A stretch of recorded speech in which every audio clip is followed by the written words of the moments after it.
नारे के साथ स्वागत करवाना चाहता हूं। प्रियंका गांधी जिंदाबाद। आवाज नहीं आई। प्रियंका गांधी जिंदाबाद। प्रियंका गांधी जिंदाबाद। सोनिया गांधी जिंदाबाद। राहुल गांधी जिंदाबाद। कांग्रेस पार्टी जिंदाबाद।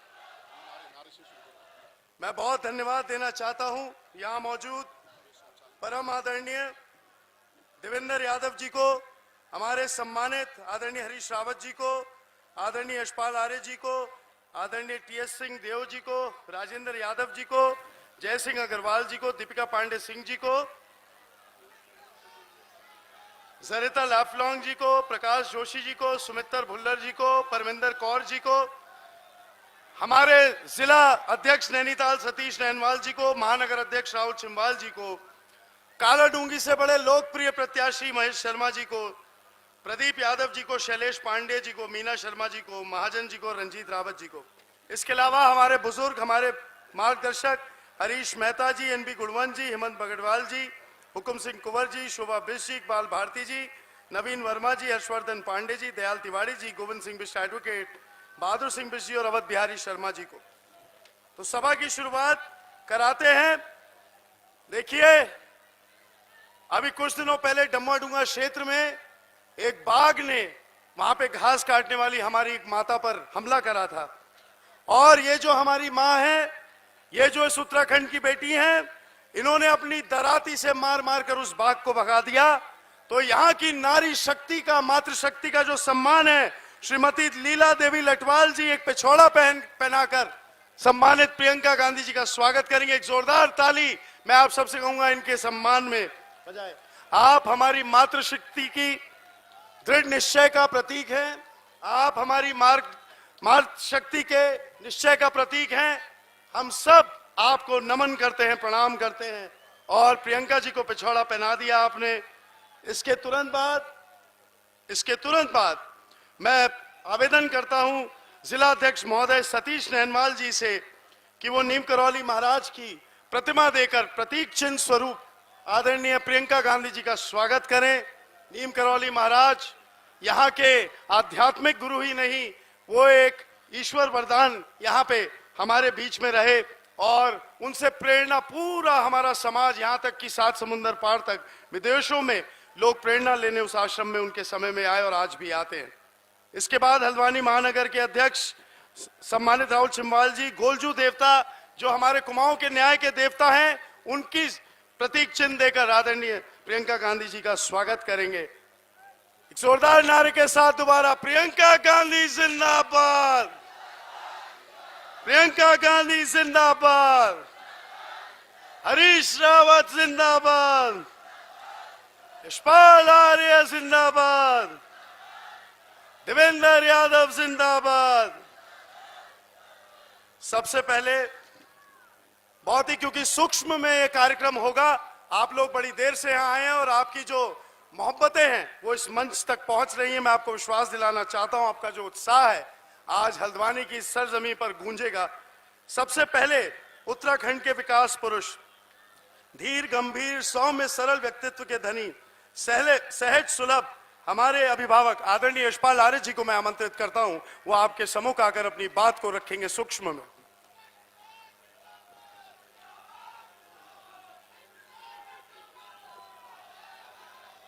हम सबके प्रिय नेता, जिन्होंने देश को एक नई आवाज दी है, गरीबों की, वंचितों की, शोषितों की, किसानों की, मातृशक्ति की और नौजवानों की, जिन्होंने लगातार संघर्ष किया है, उनको आगे बढ़ाने का काम किया है, उनकी आवाज को बल दिया है। और जो कांग्रेस की विरासत हैं, हमारी धरोहर हैं, आदरणीय श्रीमती प्रियंका गांधी जी, हमारे चुनाव अभियान समिति के अध्यक्ष और पूर्व मुख्यमंत्री, हमारे जमीनी नेता आदरणीय हरीश रावत जी, हमारे उत्तराखंड के प्रभारी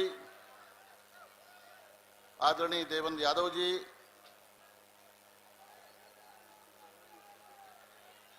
सम्मानित मंच, हमारी सम्मानिता सहप्रभारी के दीपिका जी, जरिता जी और सम्मानित मंच और इतनी बड़ी संख्या में मौजूद मेरे भाइयों, मेरी बहनों और नौजवान साथियों, हम आभार व्यक्त करना चाहते हैं आदरणीय श्रीमती प्रियंका गांधी जी का,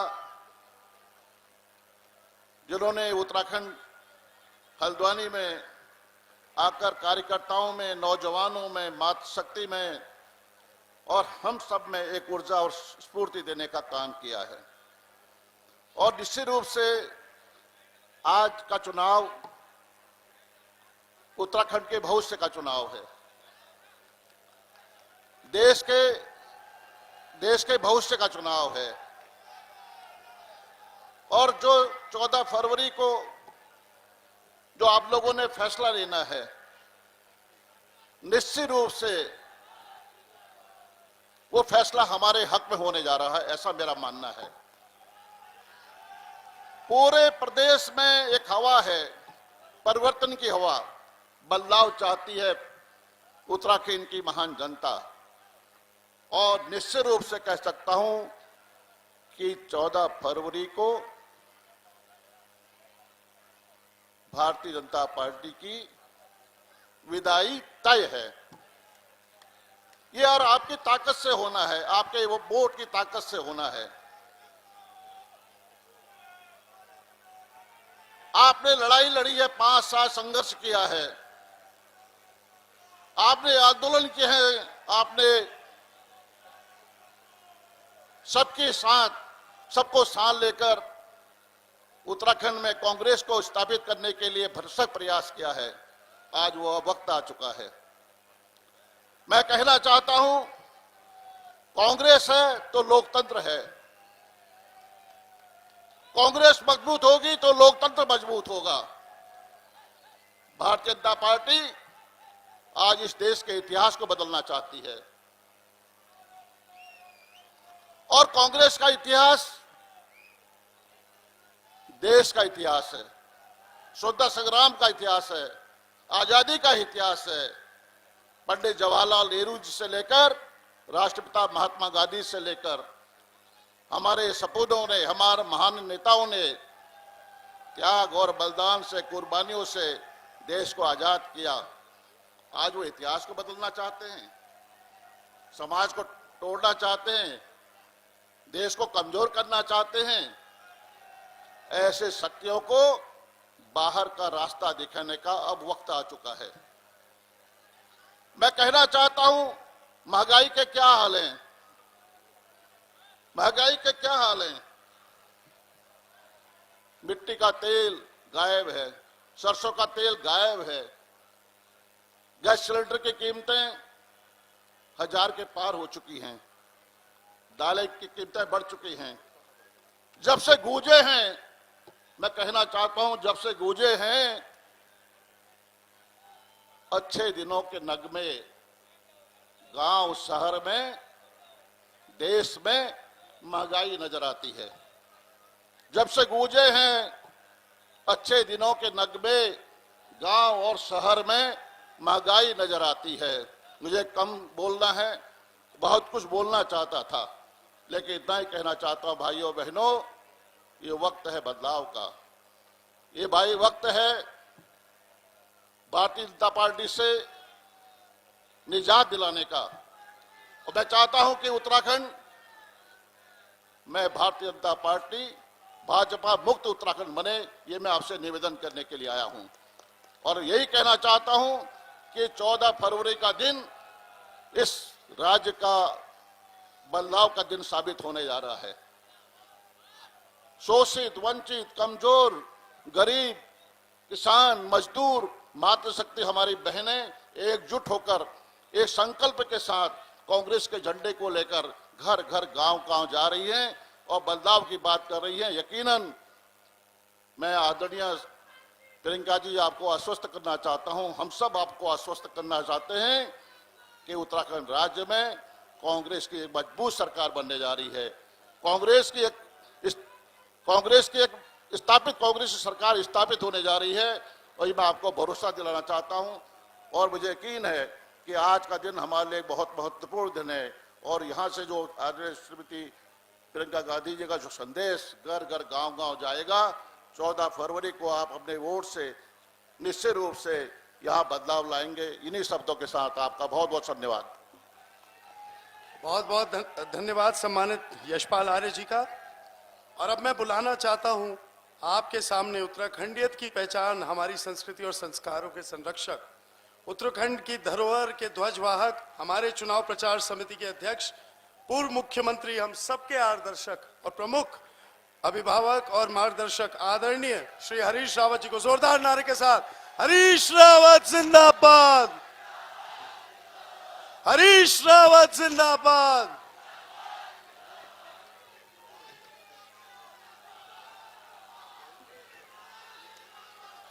हमारी दोनों जिला कांग्रेस कमेटी के सम्मानित अध्यक्षगण,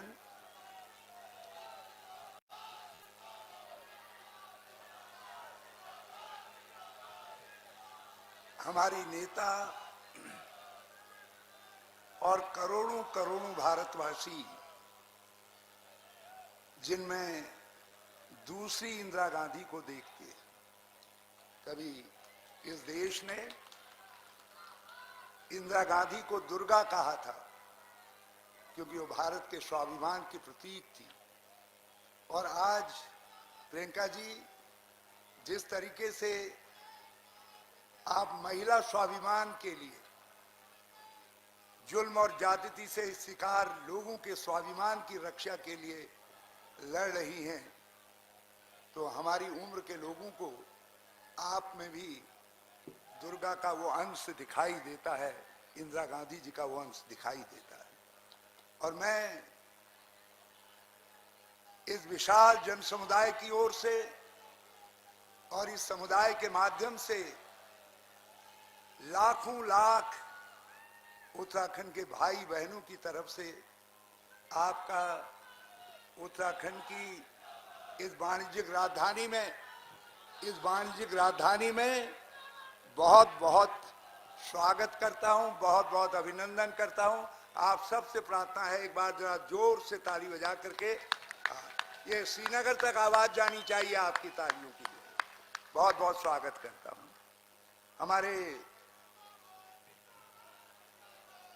हमारे अपने सामूहिक विश्वास के प्रतीक देवेंद्र यादव जी, यशपाल आर्य जी, हमारे दोनों सम्मानित पार्टी के उम्मीदवार, जिसमें हमारे छोटे भाई और मेरे बेटे के समान हैं सुमित हृदय, जो हमारी भविष्य की संभावनाएं हैं। और बगल में काला ढूंगी से जो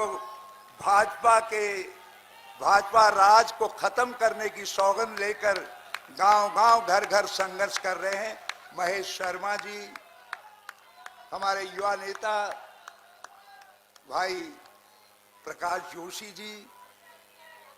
बहनों और भाइयों, मैं आप सबको प्रणाम करता हूं, नमन करता हूं। प्रियंका जी, आप देहरादून की धरती में आई, आपने हमारा घोषणा पत्र जारी किया, जिसमें हमने कहा कि 4 धाम, 1000 से ज्यादा काम, और जिसमें 4 पुष्प आपने उत्तराखंड के लोगों को निकाल करके अर्पित करने का काम किया। आज उत्तराखंड के गांव-गांव में एक नारा गूंज रहा है, जो हमारे सब भाई बहन बड़े उत्साह और उमंग से दोहरा रहे हैं, कह रहे हैं लाओ लाओ कांग्रेस की सरकार, बनाओ बनाओ कांग्रेस की सरकार, गैस का सिलेंडर नहीं होगा 500 के पार।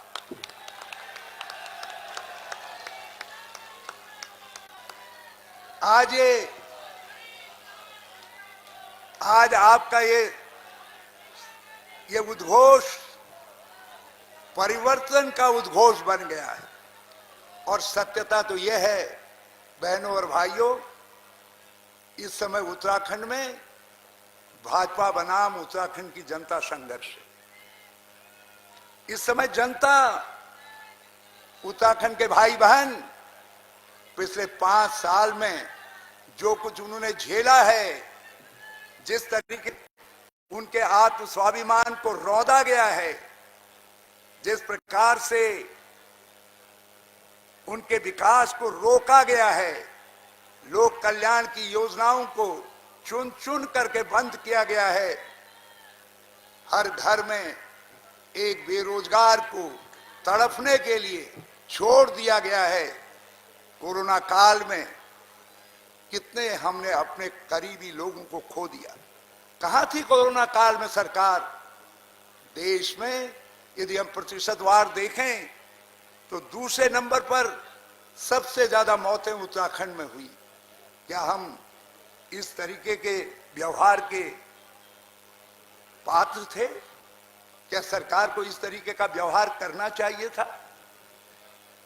लोग देख रहे हैं, इस बात को समझ रहे हैं कि एक सिस्टमैटिक तरीके से जानबूझ करके वर्तमान सरकार ने स्वास्थ्य व्यवस्था को चौपट कर दिया है, शिक्षा व्यवस्था को ध्वस्त कर दिया है। आज महंगाई से पीड़ित उत्तराखंडी, हम उपभोक्ता राज्य हैं, हमको हर चीज ज्यादा महंगे दामों पे खरीदनी पड़ती है। कोई हमारे दर्द को तो समझे। आपने हमारा दर्द समझा, कांग्रेस ने आप सबका दर्द समझा, और इसीलिए जो हमारा घोषणा पत्र है वो उत्तराखंड के घावों पर लगे, जो उत्तराखंड के शरीर पर घाव लगे हैं उन पर मरहम का काम कर रहा है, मरहम का काम कर रहा है, आपके दर्द को कम करने का काम कर रहा है।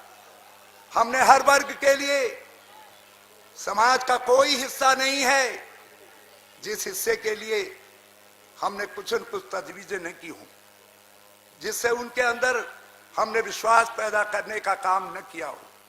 ये भाजपा के लोग आपके बीच में आकर के कह रहे हैं, मेरे ऊपर बड़े कृपालु हैं आजकल भाजपा वाले, उनके मुख्यमंत्रीगण एक एक करके आ करके कह रहे हैं हरदा, कह रहे हैं हारदा।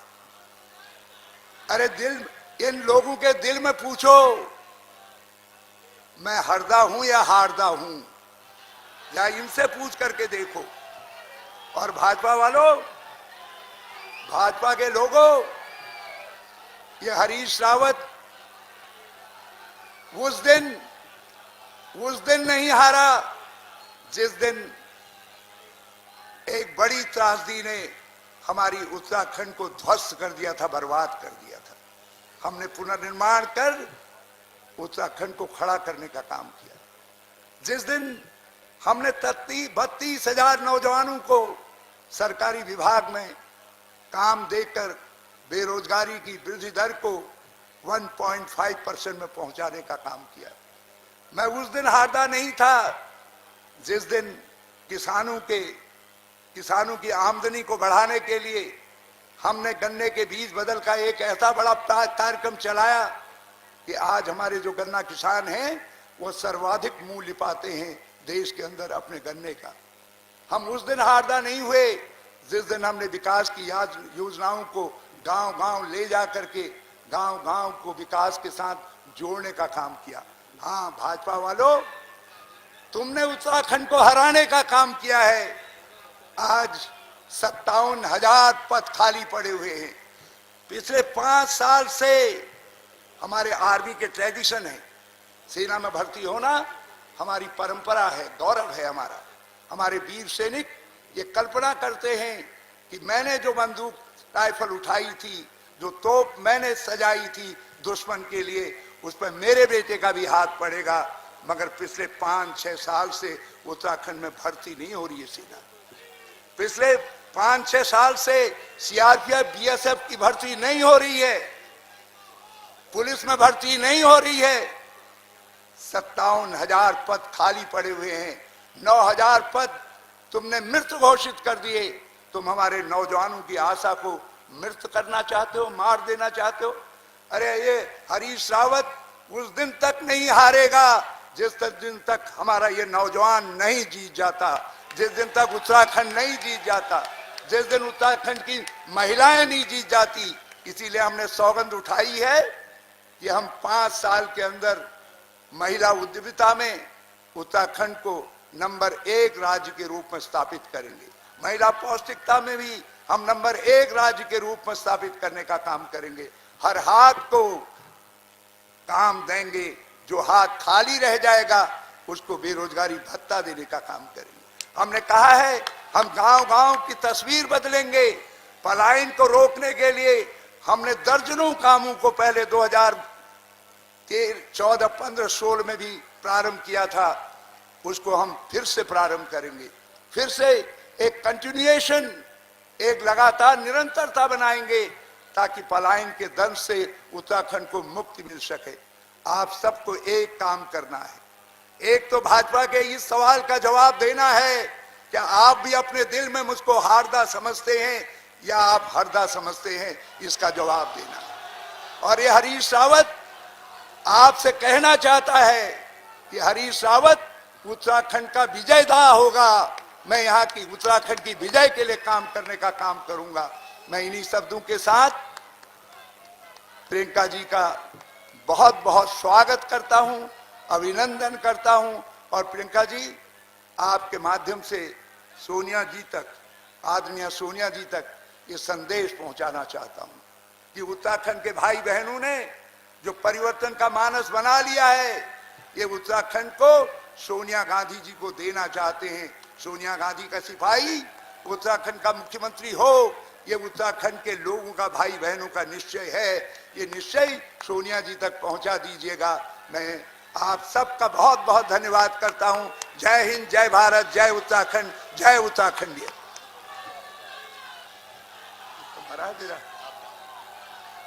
बहुत बहुत धन्यवाद सम्मानित आदरणीय हरीश रावत जी। मैं 1 मिनट में सूक्ष्म में अपनी बात रखना चाहता हूं। प्रियंका जी, मेरी माता जी की स्वर्गवास के बाद मैं आपको बता सकता हूं कि हमारे जितने यहाँ हल्द्वानी वासी हैं, क्षेत्रवासी हैं, और पूरे प्रदेश में उनके जो लाखों चाहने वाले, उनके बीच में एक मायूसी सी छा गई थी। ऐसे कठिन समय पर ये जितनी मेरी माताएं बहनें हैं, मेरे नौजवान साथी बुजुर्गों का जो साथ मेरे को मिला वो तो था ही था मेरे साथ, लेकिन आपने और सोनिया जी ने और राहुल जी ने जो मुझे आशीर्वाद दिया।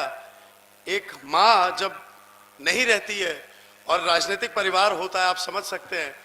आपने जो मेरा साथ दिया उसके लिए मैं आजीवन, मैं ही नहीं, ये सारे जितने हमारे हल्द्वानी वासी हैं, आपने आशीर्वाद जो मुझे दिया, ये जो टिकट दिया है, जिम्मेदारी दी है, इसको मैं जीवन भर कैसे चुका पाऊंगा, ये ऋण मैं नहीं समझ पाता। मैं आपका कोटि कोटि नमन और प्रणाम करता हूं, आपको धन्यवाद देता हूं। अब आपके सामने मृदभाषी, सरल, सहज एवं सदैव सजग, जन जन की नेता, हम सब की दुलारी, इस देश की बेटी, इस देश की नेता आदरणीय प्रियंका गांधी जी को मैं आमंत्रित करता हूं कि वो आपके बीच में आए और अपने दिल की आवाज आप तक पहुंचाए। प्रियंका गांधी जिंदाबाद।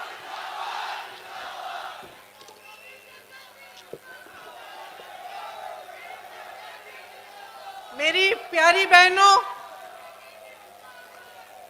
सबसे पहले तो आपका बहुत बहुत स्वागत इस सभा में। आप बहुत समय से मेरा इंतजार कर रही हैं, धूप भी है आज, इसके लिए आपका बहुत बहुत धन्यवाद। मेरे भाइयों, आपका भी स्वागत। श्री हरीश रावत जी, जिनके विवेक और अनुभव से मैं रोज रोज कुछ ना कुछ सीखती हूँ, उनका यहाँ इस सभा में बहुत बहुत स्वागत। श्री यशपाल आर्या जी, श्री देवेंद्र यादव जी, श्री सुमित हृदेश जी, श्री महेश शर्मा जी, दीपिका पांडे जी, सतीश नैनवाल जी, राहुल जिनवाल जी, सरिता जी, अन्य कांग्रेस पार्टी के नेता जो मंच पे बैठे हैं, जो कार्यकर्तागण यहाँ आए हैं, और सरिता जी और लड़की हूं लड़ सकती हूं नारे का प्रतीक श्रीमती लीला जी, आपका भी इस सभा में बहुत बहुत स्वागत। आपसे मिलकर बहुत गर्व हुआ। पता चला कि मेरी उत्तराखंडी बहनें कितनी मजबूत हैं, कितनी निडर हैं। शेर से जिसने सामना किया है वो जीवन के सारे संघर्षों से शक्ति से सामना करेगी। तो देखिए, रावत जी ने इंदिरा जी के बारे में बात की, मेरी दादी जी के बारे में। मेरी दादी जी का उत्तराखंड के साथ एक बहुत गहरा रिश्ता था। मैं छोटी थी तो कई बार देहरादून लाई थी मुझे आनंदमयी माँ के आश्रम में आनंदमयी माँ जी से मिलने। हमेशा समझाती थी कि यहाँ की जो प्रकृति है, यहाँ के जो सुंदर हिमालय की पहाड़ हैं, इनका क्या मायना है, किस तरह से इनको बचा के रखना है, किस तरह से जो यहाँ के लोग हैं यहाँ पे जीते हैं, क्या उनके संघर्ष हैं। वे हमेशा अपने हृदय में आपका विकास रखती थी। इसी तरह से आपको यहाँ हल्द्वानी में अपनी ही इंदिरा जी मिली, इंदिरा हृदय जी। उन्होंने भी दिन रात आपके लिए काम किया। मैं आपसे कहना चाहती हूं कि अभी मैं यहाँ उत्तराखंड के मुख्यमंत्री जी की विधानसभा से आई हूं, खटीमा से, और मैं आपसे कहना चाहती हूं कि यहाँ की सड़कें, यहाँ का विकास कहीं बढ़कर है वहां से। जबकि आपकी जो विधायक रही कई सालों से, वे विपक्ष की नेता थी।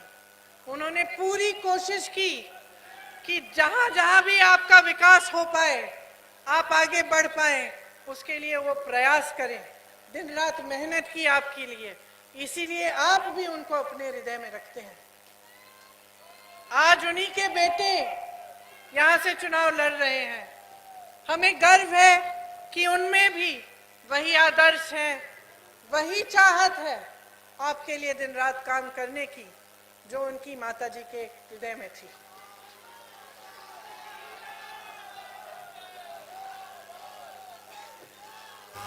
अब देखिए, मैं यहाँ आपके सामने इसलिए आई हूं कि चुनाव के बारे में कुछ बातें मैं आपसे करूं। चुनाव आ गया है। आपने देखा है कि बहुत सारे ऐसे मंच लगे हैं, बहुत सारी मीटिंग होती हैं, बहुत सारे बड़े बड़े नेता आते हैं, यहाँ बड़ी बड़ी घोषणाएं करते हैं, बड़ी बड़ी बातें करते हैं। लेकिन आपकी एक असलियत है, उस असलियत को कोई नेता नहीं जानता। उस असलियत को आप सबसे अच्छी तरह जानते हैं। उस असलियत का एहसास आपको है। जिन परिस्थितियों में आप जी रहे हैं, वो आपसे बढ़कर कोई नहीं जानता है। मेरी बहनें जानती हैं कि कितना संघर्ष करना पड़ रहा है।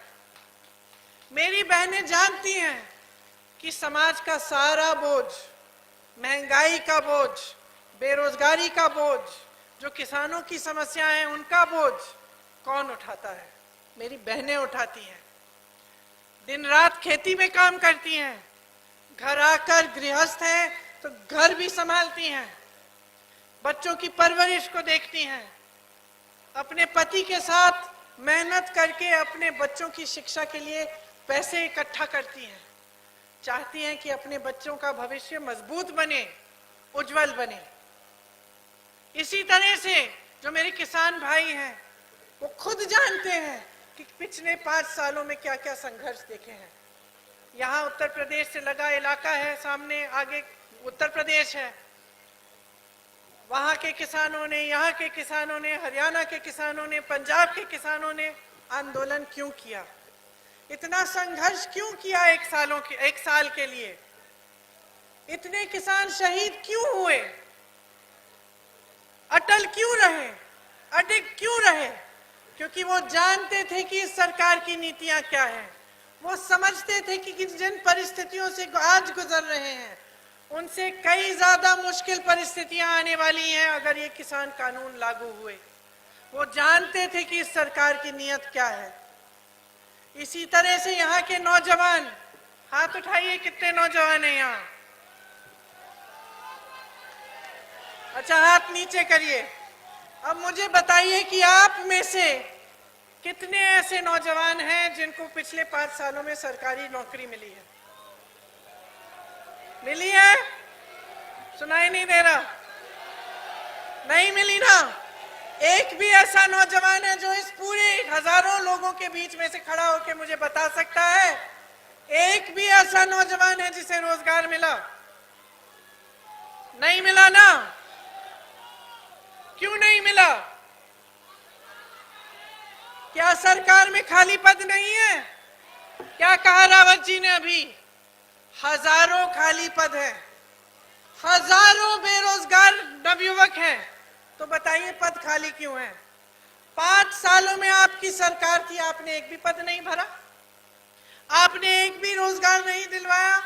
यहाँ पहाड़ है, नदियां हैं, इतनी सुंदर प्राकृतिक सौंदर्य इतना है, पर्यटन के इतने मौके हैं।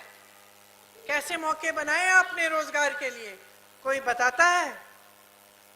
कोई नहीं बताएगा आपको। भाजपा का एक एक नेता ऐसे मंच पर आकर नहीं घोषणाएं करेगा। ये बताएगा कि कितने रोजगार नहीं बनाएंगे 5 सालों में। ये कभी नहीं कहेंगे कि कितने बनाए, क्योंकि कह नहीं सकते, क्योंकि बनाए नहीं। चाहे किसानों के लिए उन्होंने जो किया उससे आपकी मुश्किलें बढ़ी, बेरोजगारी बढ़ी। आप सोच सकते हैं, मुझे ताज्जुब होता है कि उत्तराखंड में बेरोजगारी पूरे देश में सबसे ज्यादा उत्तराखंड में है।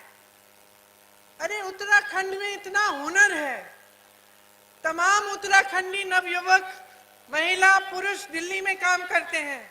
मैं देखती हूँ कितना हुनर है उनमें। पलायन क्यों हो रहा है? यहाँ के गांव खाली खाली क्यों पड़े हैं? आपको बाहर जाके रोजगार क्यों ढूंढना पड़ रहा है?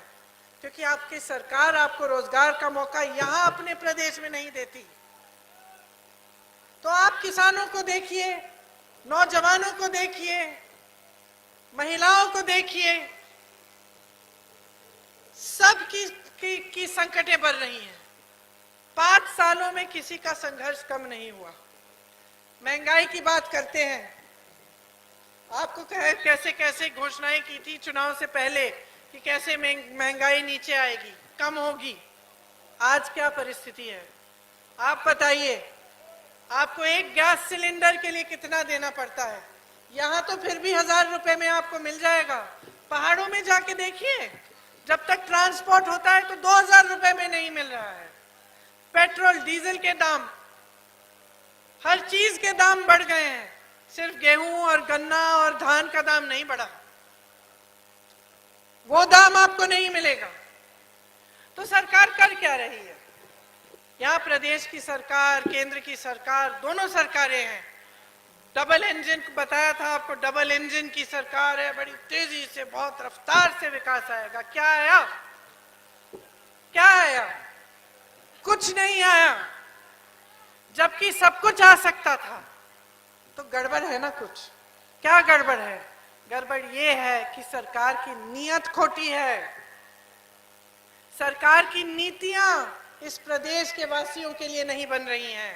अगर सरकार की नीतियां आपके लिए बनती तो इतने मौके बनते पर्यटन के लिए, आपके व्यापार के लिए इतने मौके बनते, इतने रोजगार बनते, खाली पद भरे जाते। लेकिन नियत ही नहीं थी ना। नियत क्या थी और क्या है? नियत यही है कि जो बड़े बड़े उद्योगपति हैं, चाहे वो प्रधानमंत्री जी के मित्र हों, चाहे मुख्यमंत्री जी के मित्र हों, बड़े बड़े उद्योगपतियों के लिए, अमीरों के लिए चल रही हैं ये सरकारें। इन सरकारों में गरीबों की कोई सुनवाई नहीं है, किसानों की कोई सुनवाई नहीं है। इसीलिए महंगाई बढ़ती चली जा रही है, इसीलिए आप रोजी रोटी कमा नहीं पा रहे हैं, लेकिन उनके उद्योगपति मित्र हर रोज हजारों करोड़ रुपए कमा रहे हैं। किसान कानून क्या थे आखिर? किसान कानून यही थे कि मेहनत करेगा किसान, खून बहाएगा किसान, पसीना बहाएगा किसान, फायदा होगा उद्योगपतियों का, किसान का फायदा नहीं होगा। तो ये सरकार ऐसी है जिनकी नीयत खोटी है। अगर इनकी नीयत साफ होती तो चुनाव के समय आपको बताते कि हमने ऐसे ऐसे काम किए आपके लिए, हम ऐसा ऐसा करना चाहते हैं। ये नहीं होता कि चुनाव के समय फिजूल के मुद्दे उठाते जिससे आपके जज्बात उगलते, जिसका इस्तेमाल वो करते हैं। जब आपके सामने आके सांप्रदायिक बातें करते हैं, जातिवाद की बातें करते हैं, तो समझ लीजिए आप में बहुत विवेक है, हमसे ज्यादा विवेक आप में है। समझ लीजिए क्या हो रहा है। आंख बंद करके वोट मत दीजिए। समझ लीजिए कि जो नेता ऐसा कर रहा है, जो राजनीतिक दल ऐसा कर रही है, वो सिर्फ और सिर्फ अपने विकास के बारे में सोच रही है। वो नेता ये सोच रहा है कि मैं सत्ता में कैसे रहूंगा, मैं लोगों के जज्बातों का इस्तेमाल करूंगा और मैं सत्ता में रहूंगा। यही हो रहा है आपके साथ। अब जागरूक होने का समय आ गया है। ये समय आ गया है कि आप समझें कि आपको अभी एक ऐसी सरकार की जरूरत है जो आपके लिए काम करे, आपके बच्चों का भविष्य मजबूत बनाए, जो घोषणाएं ऐसी करे जो रख पाए, जिसका अनुभव है, सरकार चलाने का अनुभव है। कैसी सरकार है ये? 5 सालों में 3-3 मुख्यमंत्री, 4-4 मुख्यमंत्री बदलते हैं। कैसी सरकार है? सरकार चलाने का अनुभव ही नहीं है, इसीलिए बार बार बदलाव ला रहे हैं। तो कांग्रेस पार्टी क्या कह रही है? कांग्रेस पार्टी कह रही है हम आपके लिए काम करना चाहते हैं, आपकी सेवा के लिए हम प्रतिबद्ध हैं, हम यहाँ का विकास करना चाहते हैं कि किसानों को गेहूं धान का सही दाम मिलना चाहिए। हम कह रहे हैं कि यहाँ की महिलाओं का विकास होना चाहिए। हमारा जो घोषणा पत्र है इसमें हमने कई चीजें लिखवाई हैं। ये हमने खोखले वादे नहीं लिखे हैं, हमने वही लिखा है जो हम कर सकते हैं। इसमें सबसे पहली बात क्या है कि हम आपकी प्रकृति और आपकी परंपराओं की रक्षा करेंगे। 4 लाख रोजगार दिलवाएंगे। कैसे दिलवाएंगे? जो खाली पद है सबसे पहले उनको भरेंगे, फिर हम एक पर्यटन पुलिस बनाएंगे जो जिसमें खास नए नए रोजगार बनेंगे। फिर हम आपको मदद करेंगे, आपकी सहायता करेंगे कि आप छोटे छोटे यूनिट, छोटे छोटे रोजगार आप शुरू करना चाहते हैं, उसके लिए हम आपको सपोर्ट करेंगे। जिस तरह से सरकार ने छोटे व्यापारियों को, दुकानदारों को इतनी मुश्किल में डाल दिया है, पहले नोटबंदी, फिर जीएसटी, फिर लॉकडाउन, बगैर किसी मदद के, हम जानते हैं, समझते हैं। हम कह रहे हैं कि हम आपकी मदद करेंगे। आपने देखा कि कोरोना में क्या हुआ, झूठ पे झूठ बोला गया, यहां तक कि जो टेस्टिंग है उसके बारे में झूठ बोला गया, आपको स्वास्थ्य सुविधाएं नहीं मिली, कितनी बुरी संकट आई, सरकार ने आपकी मदद नहीं की। इसलिए हम चाहते हैं कि गांव-गांव में स्वास्थ्य की सुविधाएं पहुंचे। इसके लिए हम ड्रोन का इस्तेमाल करेंगे, नई नई तकनीक का इस्तेमाल करेंगे, ताकि गांव-गांव में ही स्वास्थ्य सुविधाएं, दवाइयां, सब कुछ मिले और आपको संघर्ष नहीं करना पड़े कहीं पहुंचने के लिए जब आप बीमार हों। गैस की सिलेंडर की मैंने बात की थी। हम आपको कह रहे हैं, ये प्रतिज्ञा कर रहे हैं कि गैस के सिलेंडर का दाम हम 500 रुपए पर सिलेंडर से ज्यादा अधिक हम होने नहीं देंगे। हम उसको सब्सिडाइज करेंगे, जो जब बढ़ेगा उसको सब्सिडाइज करेंगे। देखिए, पिछले सालों में बहुत संघर्ष करना पड़ा है पब्लिक को, इसीलिए जिन परिवारों को सबसे ज्यादा संकट हुआ, जो सबसे गरीब है, सबसे पिछड़े हैं, उन 5 लाख परिवारों के लिए हमने ये तय किया है कि सालाना 40,000 रुपए उनको सरकार देगी। मेरी बहनें, आपके लिए पुलिस विभाग में 40% पद आरक्षित किए जाएंगे। सरकारी बसों में आपकी यात्रा फ्री में होगी। आपके प्रदेश ने हमेशा इस देश के लिए अपनी जान दी। आपके यहाँ के बहुत लोग, बहुत सैनिकों ने हमारी सुरक्षा की, देश की सुरक्षा की, बहुत शहीद भी हुए। पूर्व सैनिकों के लिए, उनके आदर के लिए हम एक पूर्व सैनिक कल्याण बोर्ड का गठन करेंगे। इसके साथ साथ उनके कल्याण के कार्यक्रम, उनके बच्चों की शिक्षा, उनके पेंशन, उनके निकास के लिए योजनाएं बनाई जाएंगी। इस तरह से हम आपके प्रदेश का विकास करना चाहते हैं। हम चाहते हैं कि आपका भविष्य मजबूत बने। जो यहाँ के प्रत्याशी हैं, सुमित हृदेश जी, महेश शर्मा जी, आ जाइए, महेश शर्मा जी, यशपाल आर्या जी, हरीश रावत जी, जो यहाँ की सारी विधानसभाओं के प्रत्याशी हैं, इन्हें आप अच्छी तरह से जानते हैं। ये सब आप ही के लोग हैं और सब आपके लिए संघर्ष इन्होंने किया है और करते रहेंगे। इनको एक बार फिर मौका दीजिए, आपके प्रदेश को मजबूत बनाएं, आपके भविष्य को मजबूत बनाएं। जय हिंद, जय उत्तराखंड, जय हिंद, जय उत्तराखंड। धन्यवाद, धन्यवाद। प्रियंका गांधी जिंदाबाद, जिंदाबाद जिंदाबाद, प्रियंका गांधी जिंदाबाद, प्रियंका गांधी जिंदाबाद।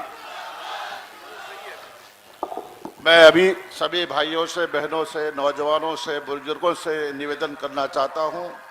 हल्द्वानी से सुमित हृदय जी को, काला ढूंगी से महेश शर्मा जी को, लालकुआ से आदरणीय हरीश रावत जी को, नैनीताल से संजीव आर्य को,